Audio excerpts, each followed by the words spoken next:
Welcome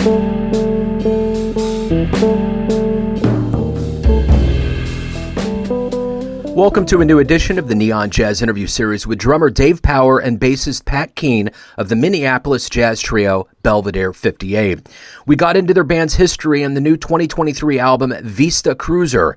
This band merges traditional improvised jazz trio sounds with hip-hop and electronic music using extensive post-production techniques.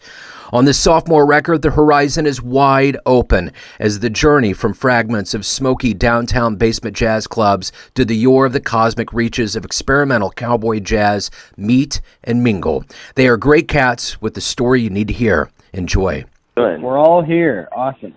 Gentlemen, 58 Belvedere, thank you for taking a minute out today. It's great to cover the album, your history as a band, so thank you for taking a minute out.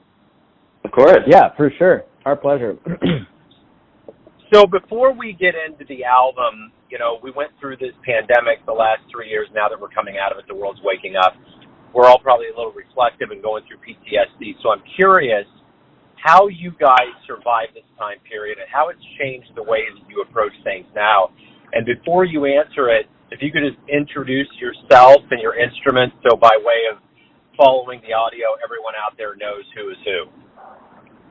Yeah, Pat, why don't you start? Sure. I'm Pat Keane, and I play bass in the band 58 Belvedere. Yeah, I don't know. I actually was able to play a lot of music in the pandemic still, and perform. I'm in another band that did backyard shows for, you know, kind of people's pods, and they'd have us over and we would do music, and one of our members is a storyteller, so she would tell stories and we would kind of like live score them. It was kind of kid friendly and all kinds of stuff. So that was really fun. But I do think that it just shaped the way that I appreciate the fact that I'm still able to do this, and I guess just, you know, get back into a room with all the other people that I played with, and especially 58 Belvedere. We kind of made this record right when it was okay kind of to be out again in May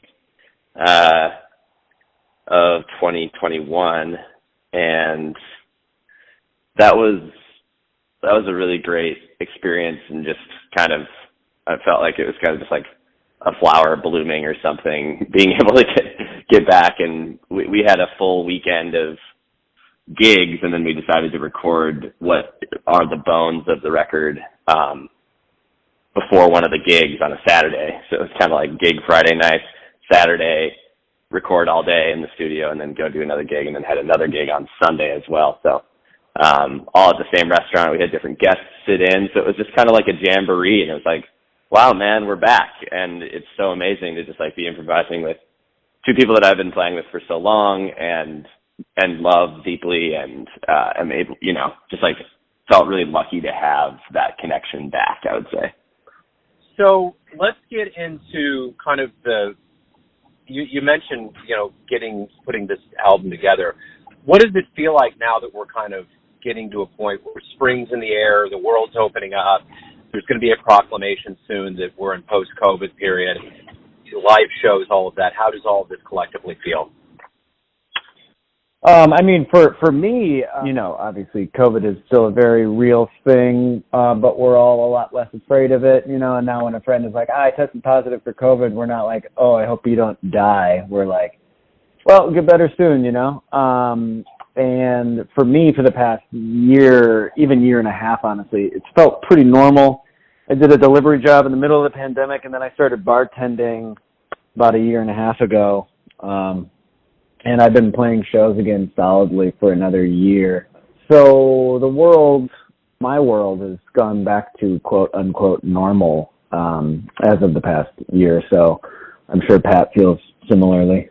Yeah, definitely. And you can feel changes for sure. Like there are definitely places that you used to go that are closed. There are, you know, like people that are still, you know, scared about it. Occasionally we'll still have to wear masks and things when we play, stuff like that, or in green rooms or whatever, where it's just kind of everyone has their own set of guidelines for what they're comfortable with, which it's kind of cool to have that all out in the open, I guess, like communicatively. I don't know. But yeah, definitely I've been playing shows I played probably 150 shows last year. Yeah. Between all the projects I'm in. But yeah, so it does feel great though. Like sometimes I do think where I'm like, oh man, it's so nice to be just like back. You know, like I don't take it for granted really. It's like, oh man, that sucked when I couldn't go and play with whoever I wanted, you know? Mm-hmm. Yeah, for sure. So, how did you guys get together? How long have you guys been together, and kind of how did the name, what's the name mean, 58 Belvedere? Yeah, Dave and I grew up in Eau Claire, Wisconsin, and Dean is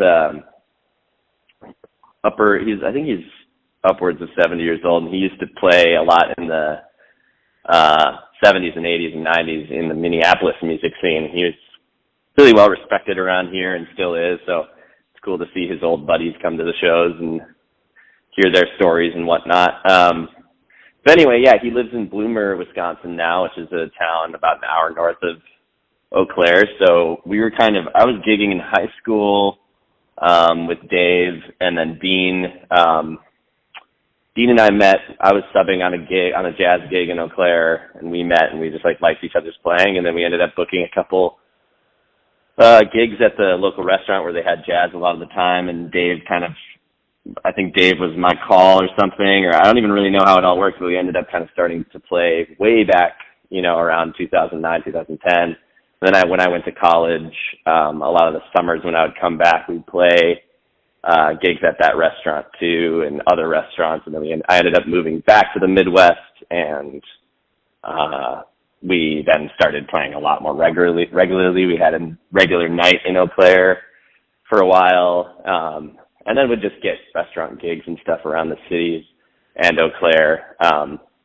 And yeah, the first record we did was recorded back in, I think 2011 or something like that, 2012.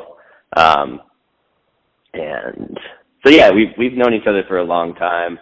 It's been a real awesome ride together. Yeah. Yeah. What did you say there? 2012, 2013 we've been playing? Something, yeah, we've all been, I feel like we played maybe our first trio gig sometime in 2010 or something like that. Yeah, I think maybe one of the first places we played together was Shanghai Bistro, I guess, which Joe is a great Chinese restaurant in Eau Claire that we used to play all the time. I used to play there almost once a week when I was in college. So I think Pat, Dean, and I maybe met playing there. Pat and I are only 4 years apart, and then Dean is in his mid-70s, so it's the only intergenerational band or trio that either of us play in, and it feels great. So let's say you guys come to Kansas City to put on a show, and this is a two-part thing. What will a show sound like, and how will you convince people in Kansas City to come see you live? What will it sound like? Most of our shows are completely improvised with a few of Dean's originals thrown in. Dean has been writing original music on guitar for, decades, for the past 50 plus years. But a lot of the time we just get up there and start playing. As far as sound wise, our record kind of sounds similarly to some of Jeff Parker's stuff, where improvised music then kind of whittled down in post-production with, some hip-hop beat influence, some electronic music a little bit here and there.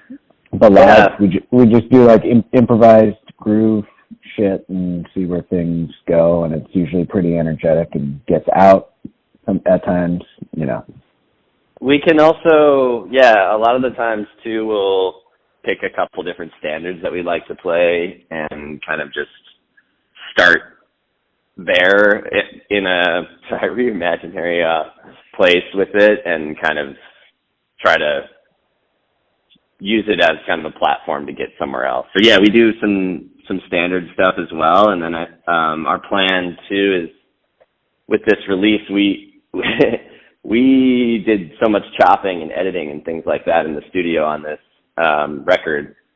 It made a really unique thing, and we're actually going to go back soon and start learning some of these, songs that we've essentially crafted out of a 3-hour improvisation. So yeah, we're planning to do some of the stuff from the record, like in our own way. Like it won't, it's not going to be note for note, but perhaps taking the forms and running with them and seeing what happens. Before we get out of the proverbial digital door, I want to make sure that everyone out there knows where to pick up the album, the best place, find out about live shows, anything pertaining to you guys in the band. Where should they go to do that? We're on all streaming services, and then you can order the CD, a physical copy of the CD from our label, Shifting Paradigm Records Bandcamp page. I believe it's just shiftingparadigmrecords.bandcamp.com, and we're probably the third record down, because we've been doing about a release every month or two. And then as far as live shows, we're playing on March 15th in Minneapolis, so a week from tonight for our Minneapolis release show. That's where we're based out of. And then March 18th in Eau Claire, Wisconsin, at a place called the Joint Gallery. That doesn't exactly help Kansas City folks, but they can find our stuff, again, on the Shifting Paradigm Records Bandcamp and all over streaming services, etc. Yeah, and it'd be great sometime to get down to Kansas City and try to do a show. That sounds like a blast. And it's funny, Joe, our Instagram is down right now. It got hacked. But we do have an Instagram page. Maybe it'll come back someday.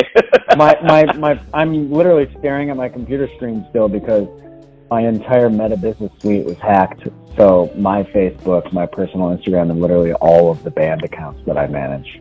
It's interesting now that I think about this. This is like the second interview this week with Minneapolis people, and it tends to always happen this way. For some reason, and it doesn't happen a lot, whenever I have tandem interviews, it's always from Minneapolis. And the weird thing is, I always think about the Minnesota Twins. Like, how is that possible? It's totally random. This would be one of those weird facts that happen where it's like, how is that happening? And it's like, I don't know. Maybe the baseball team is casting a spell over all of the jazz interviews I have. That's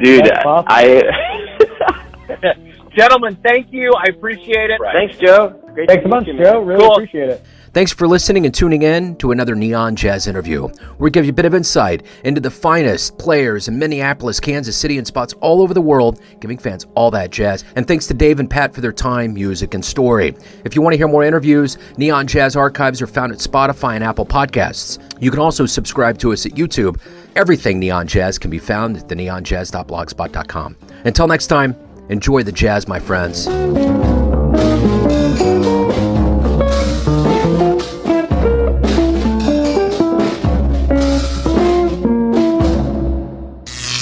Neon Jazz.